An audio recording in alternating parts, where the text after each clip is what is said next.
Sarah, welcome back to my channel. Sorry for the very dishevelled appearance. I've just got back from my yoga class. It's freezing cold today, and also my little boy is due back in 10 minutes from school, so I'm just trying to get this introduction to my blog filmed as quickly as I can.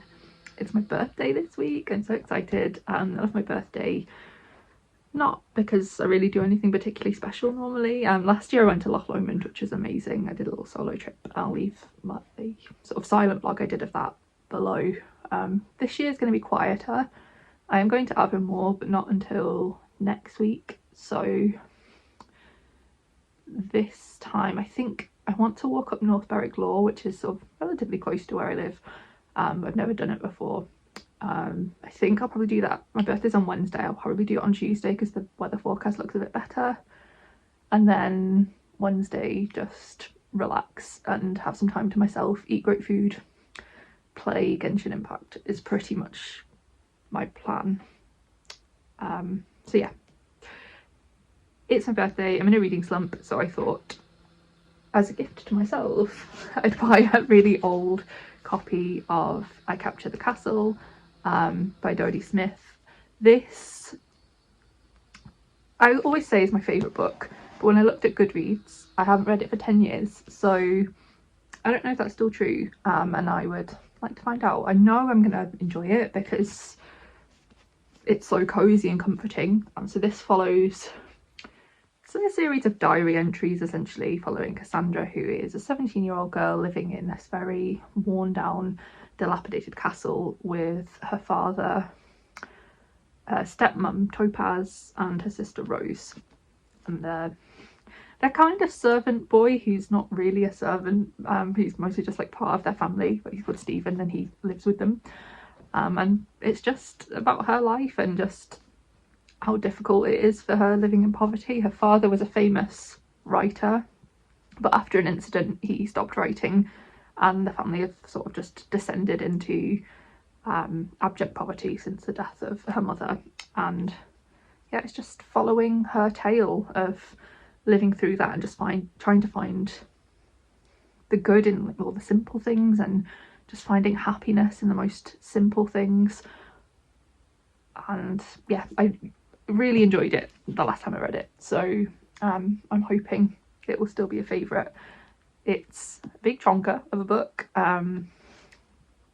but it's, from what I remember, really easy to read. It's a children's book, but I would say definitely sort of, I'd probably class it as more YA. It's definitely not like child appropriate. It's more late teenager. Like I said, Cassandra's 17, and you know, we're really following her sort of growing up and getting to know the world, and there's a bit of a romance element as well. So yeah, I'm going to be reading that. Hopefully it's going to get me out of my reading slump, and yeah, I'll check back in with you probably after I've done some birthday activities and done lots of reading.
Hello, it's my birthday today and I'm wearing a really appropriate t-shirt. It's just my Pisces shirt that I got from Free People. I have to wear that today. Mostly I've just been eating and playing Genshin Impact, and that's fine. That's my ideal kind of day. And I've also been doing a lot of reading, so I'm now about 200 pages through. I captured the castle that got covered in mud when I went up the law yesterday. It's really disgusting, but it's a well-loved book. So yeah, really enjoying this. It's so well written. Just the characterization is perfect. Cassandra's such an endearing narrator, and yeah, I just love it. I really identify with the character of Rose. You sort of see Rose, like, she's not portrayed very favourably by Cassandra. She obviously loves her dearly, but yeah, just Rose is very set in her ways, and I just really like identified with her character and sort of like not wanting to be embarrassed. And yeah, I think she's great. Just every character is so wonderfully written. Just Cassandra's so funny, like I've been laughing out loud at parts of it. It's just so cozy, so wholesome, and yeah, there's just not really any plot other than this family trying to get themselves out of poverty, and Rose becoming really sort of infatuated with one of her new neighbours, and just figuring out sort of just exploring her sexuality, I suppose, and just yeah, just becoming an adult and just bumbling through that, and just realising how traumatic that process is. Yeah, really enjoying it. I will say it's probably not, like, from what I've read so far, I wouldn't say it's my favourite book of all time anymore. I'm still really enjoying it. It's just very cozy and wholesome, but yeah, like I said, I don't think it's like my favourite novel of all time, which is a shame, but I mean, that might change when we get to the end, but that's just my initial reaction to it. So I'm going to carry on reading today, and yeah, I think I'll finish it pretty soon because I've read like 100 pages just today. So yeah, I'm sure I'll have this finished within the next day or two, and then I can let you know my final thoughts on it.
So I finally finished reading I Captured the Castle. It is a very long book. I didn't expect it would take as long as it did to finish, but yeah, it ended up taking a lot longer than I thought it would.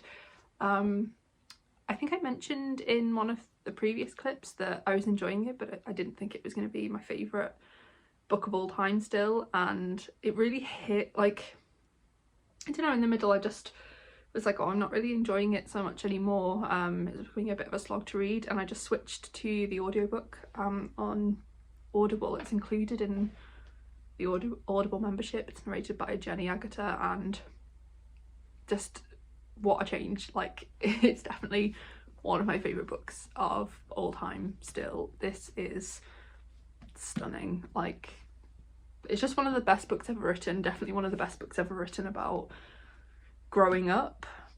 And yeah, I cried at the last line. I'm not going to read it to you obviously, but just,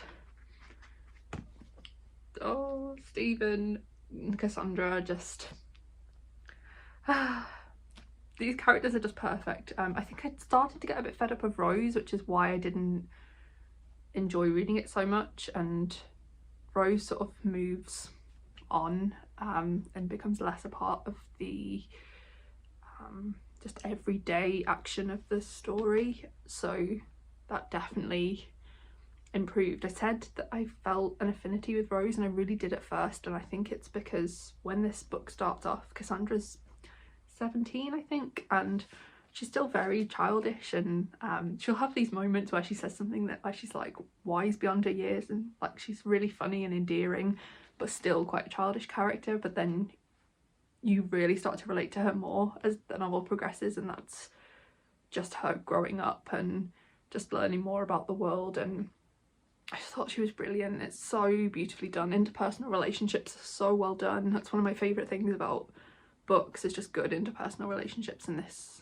is just perfect. There isn't a huge amount of plot in this. I think if I'd read this as a child I would have been quite bored, but reading it as an adult, yeah, it's just stunning. It doesn't need so much of a plot. It's I just don't know what to say about it. It's just stunning. Yeah, like I said, you really start to relate more to Cassandra as she gets older, and I think it really captures the feeling of growing up and how traumatic it can be. I always say that growing up is a really traumatic experience, and like that's captured perfectly in this. The feelings of unrequited love are just spot on. You can feel the pain in this book from multiple different characters experience unrequited love, and yeah, just so painful, so beautiful, and just like it's called I Captured the Castle, right? That's what Cassandra is setting out to do, just record all of her observations and daily life in her journal, and she just does such a good job of capturing the mundane and making it so profound and beautiful. And the story basically ends with, like, I don't think it's really a spoiler, just ends when Cassandra's journal ends, and yeah, it's really about her having left her childhood behind and like buried that. And yeah, it's so sad, really, really sad. One of the saddest books I've ever read for something that doesn't feature a lot of like death or grief or anything. It's just really grieving for the loss of childhood, but also it really captures the excitement of growing older as well. There's a lot of hope in the book for something that's so sad in so many different ways. There's just so much hope, and it just gave me all the feels. It's definitely still one of my favourite books. I wouldn't necessarily say it's my favourite book of all time, just because I've read a lot more, and I'd find it hard to pick a favourite book because different books deal with different things. And yeah, but still up there, top 5 easily, perhaps even top 3 favourite books of all time. And I would highly recommend it. I'd highly recommend the audio as well, the Jenny Agutter audio. She does a really good job of all the different characters, and her voice, particularly for Topaz, who's Cassandra's stepmother, was just so funny. And yeah, I think she really captures the humour of the book in her narration, and yeah, really loved it. So I'm gonna end the vlog there because I don't have anything coherent to say about this book. It's just stunning. It's a classic I think everyone should read, but it's one of those rare books where it's written for children, but I think you get more out of it as an adult, and I would definitely recommend adults read this with sort of the knowledge that it's about saying goodbye to your childhood, and you'll get a lot from it, I think. Even though like my story of growing up and Cassandra's story of growing up are very different. It's very, I don't know, like idealised. It's not like a gritty true life story. There's still like an element of that childish hope in it that goes throughout the novel, so it's definitely not like gritty real life, but there's enough humanity in it for it to be very, very sad, despite not very many sad things happening and it being overall quite a hopeful book. So yeah, that's one that I would highly recommend to everyone, particularly to adults, not necessarily to children. I feel like children wouldn't fully appreciate it. I think once you get to maybe like 16, 17, then you'll start to potentially appreciate it more, but I definitely think it's a children's book that adults would get more out of than children, and I think that's a really rare and beautiful thing to have written. So yeah, I'm gonna leave it there, and I hope you enjoyed watching the vlog, and I'll see you again in my next one, which is probably gonna be my reading of 2 really messed up books when I went on my holiday to Edinburgh. So yeah, thanks a lot for watching and see you again soon. Bye!